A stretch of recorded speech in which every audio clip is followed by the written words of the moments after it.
Hollywood paused not just to grieve, but to reflect on a man who gave himself fully to every role, from Jim Morrison to Doc Holliday. Kilmer didn't just act, he disappeared into his characters.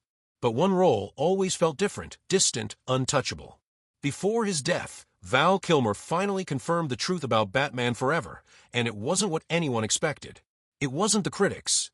It wasn't the pressure. It was something heavier. A secret he was told to suppress. A burden he carried in silence. "They made me hide this," he once whispered to a friend. It was about a dream that became a prison, and the silent cost of becoming the Caped Crusader. And it started with the Batsuit, the Batman everyone had forgotten. In the mid-90s, the world of Gotham was shifting. Michael Keaton had famously hung up the cape after Batman Returns, walking away from a franchise that was quickly changing direction. With director Tim Burton also stepping back, Warner Brothers sought a new vision, something flashier, more marketable, and kid-friendly. Joel Schumacher stepped in, bringing a brighter palette, over-the-top villains, and a brand-new Dark Knight. Val Kilmer wasn't the obvious choice. In fact, he wasn't even on most people's radar. But Warner Brothers needed a leading man with serious acting chops, someone who could carry the emotional complexity of Bruce Wayne while still appealing to younger audiences. Kilmer, coming off the success of Tombstone and The Doors, had the right mix of edge and charisma.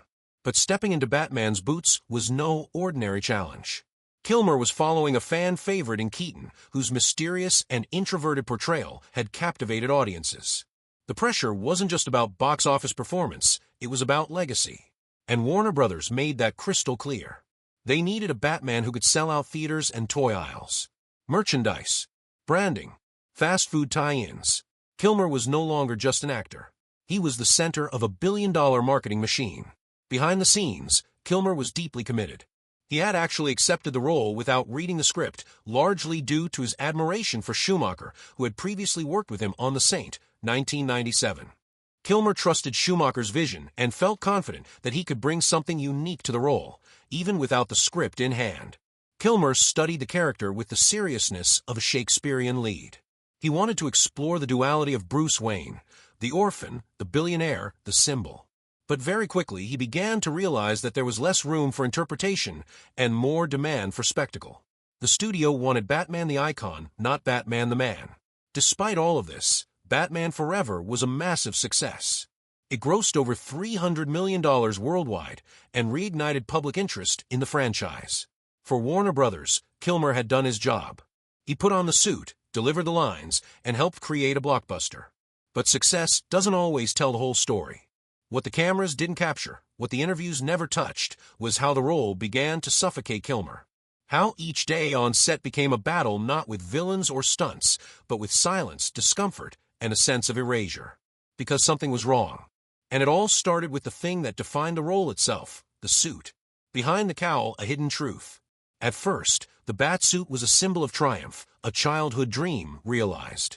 For Val Kilmer, who had grown up idolizing superheroes, it felt like a full-circle moment. A chance to step into the myth.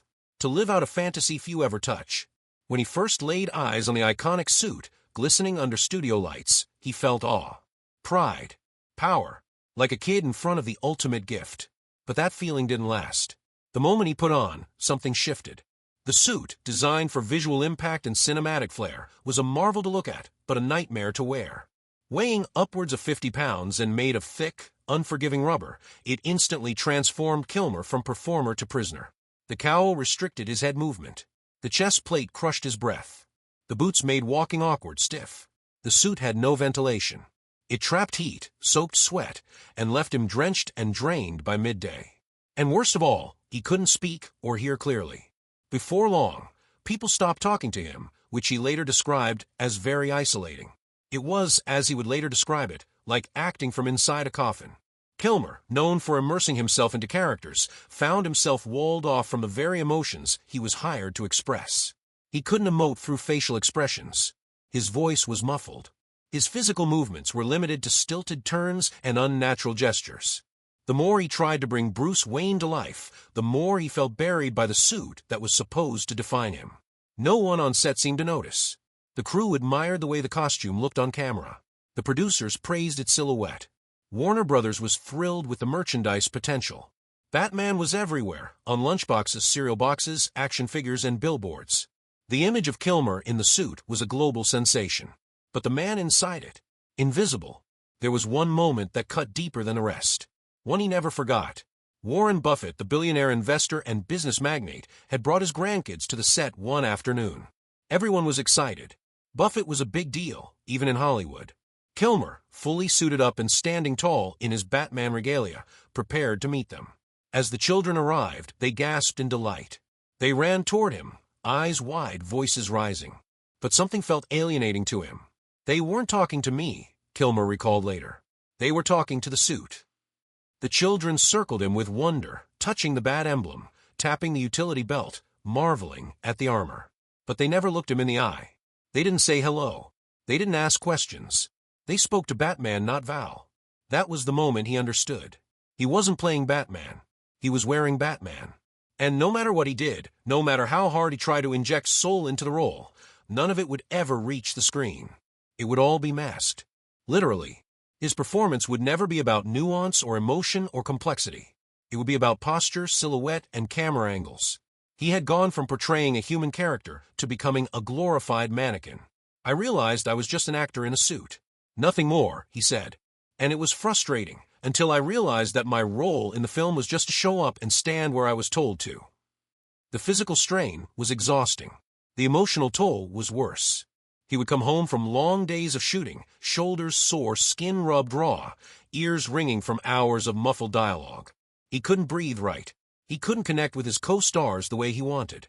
There was no freedom in the role. Only constriction. He stayed silent. Contracts were signed. Promotions were scheduled. He had a job to do. And Warner Brothers made it clear Batman needed to appear unshakable, invulnerable, perfect. They made me hide this, Kilmer admitted near the end of his life. They told me not to talk about it, not to tell people how it really felt, not to ruin the illusion. The illusion was profitable. It was glossy and marketable, but it came at a cost, and Kilmer bore it alone.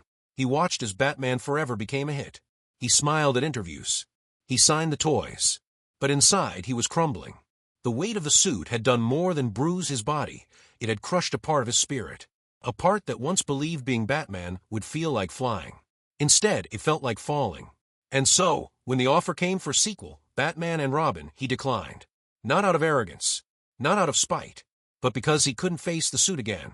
He couldn't be that silent shadow, that hollowed-out hero.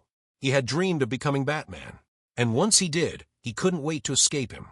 In the years that followed, Val Kilmer distanced himself from a blockbuster world, gravitating toward roles with more soul and less spectacle. And while Batman Forever remains a visual staple of 90s pop culture, the truth behind the mask stayed buried for decades, until Kilmer finally spoke out. Not for sympathy, not for attention, but to remind us that behind every superhero is a human being, struggling to be seen. If you want more untold stories from Hollywood's hidden corners, hit that subscribe button and stay tuned. The real stories? They're just getting started.